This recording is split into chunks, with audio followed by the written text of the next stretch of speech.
The Galactic Coliseum trembled with the roars of 1,000 different species as another Earth representative crumpled to the arena floor.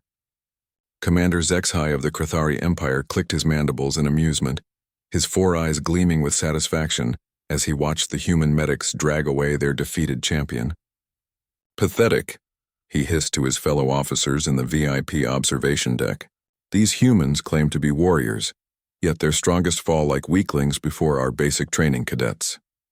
The arena had been host to the Galactic military assessment for 3 standard cycles now. Earth, the newest addition to the Galactic Alliance, was required to demonstrate their combat capabilities before being granted full membership and military contracts. So far, it had been nothing short of embarrassing. Earth's first representative, a hulking soldier named Jackson, had been defeated by a Krathari warrior in mere minutes. Their second, a decorated Marine called Rodriguez, had lasted slightly longer against a Vorthan champion, but still fell when the aliens' energy shields proved impenetrable to conventional weapons. Each defeat had been met with increasingly loud jeers from the assembled crowd. Ambassador Chen sat in the human delegation section, her face pale with worry. Earth desperately needed these military contracts to defend against the expanding void plague that threatened the outer colonies. Without proving their worth here, humanity would be relegated to menial support roles while their worlds burned. "We have one final representative," she announced through the communication array, her voice barely steady. The crowd erupted in mocking laughter. Even the usually diplomatic Etherian observers seemed to shimmer with amusement. Commander Zexhai leaned forward, his scarred exoskeleton gleaming under the arena lights. "Send them down," he bellowed. "Let's finish this charade quickly." The arena floor cleared, leaving only the sandy combat zone under the blazing artificial suns.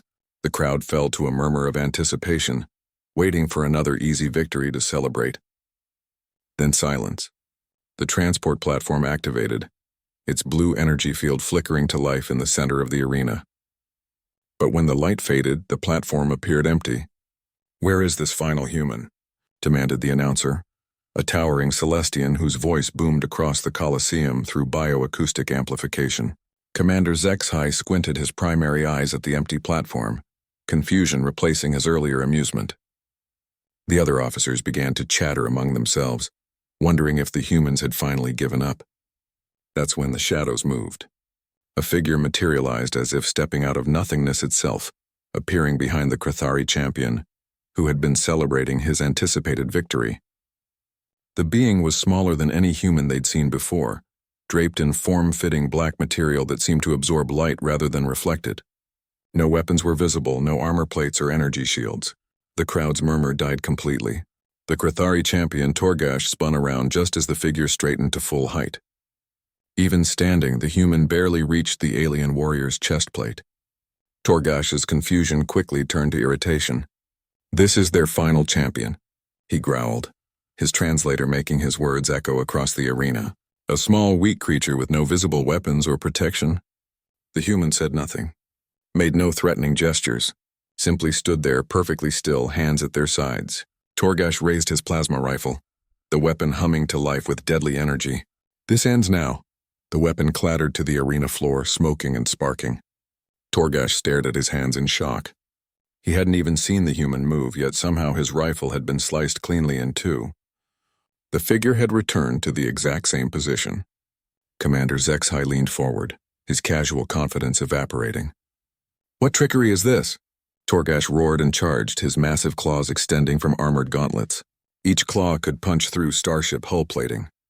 His speed was tremendous, augmented by combat stimulants and cybernetic enhancements. The human sidestepped. It was such a simple movement, yet Torgash found himself striking empty air. He whirled, slashing again with both sets of claws. The human wasn't there. Another strike, another miss. The crowd began to murmur nervously as the mighty Krathari warrior stumbled through increasingly desperate attacks, hitting nothing but air. Then Torgash froze mid-swing. He looked down to find thin lines of blood trickling from precisely placed cuts along his joints and pressure points. His armor hadn't been breached. The cuts went through the gaps with surgical precision. When had it happened? He hadn't felt a thing. The human stood exactly where they'd started, hands empty, expression hidden behind a featureless mask. Torgash tried to move and discovered his tendons had been severed. Not destroyed, but cut with such precision that his motor functions were completely disabled without permanent damage. He toppled forward, conscious but completely immobilized. The arena erupted in chaos. Impossible. Commander Zexhai was on his feet, all four eyes fixed on the motionless figure below. No being moves that fast. Our sensors would have detected. Your sensors detected nothing. Ambassador Chen's voice cut through the commotion, calm and clear. Because there was nothing to detect.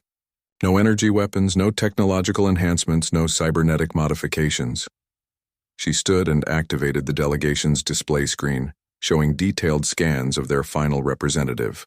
Meet Akira Tanaka, practitioner of ninjutsu, an ancient human martial art developed over 1,000 years ago. No technology, no artificial enhancement, just training, discipline, and techniques passed down through generations. The crowd stared in stunned silence as the figure below, Akira, finally moved. With fluid grace, they helped Torgash into a sitting position and began applying pressure to the precise cuts, stopping the bleeding and ensuring no permanent damage had been done. Your warriors rely on strength, technology, and brute force, Chen continued. Ours have learned that the greatest weapon is the mind, and the deadliest approach is the one your enemy never sees coming. Commander Zexhai sank back into his seat, his mandibles clicking nervously. Around the arena, military representatives from dozens of species were frantically taking notes, recording data, and quietly updating their assessments of human combat potential. Ambassador Chen smiled as she sat back down. Now then, about those military contracts. The Galactic Coliseum had never been so quiet.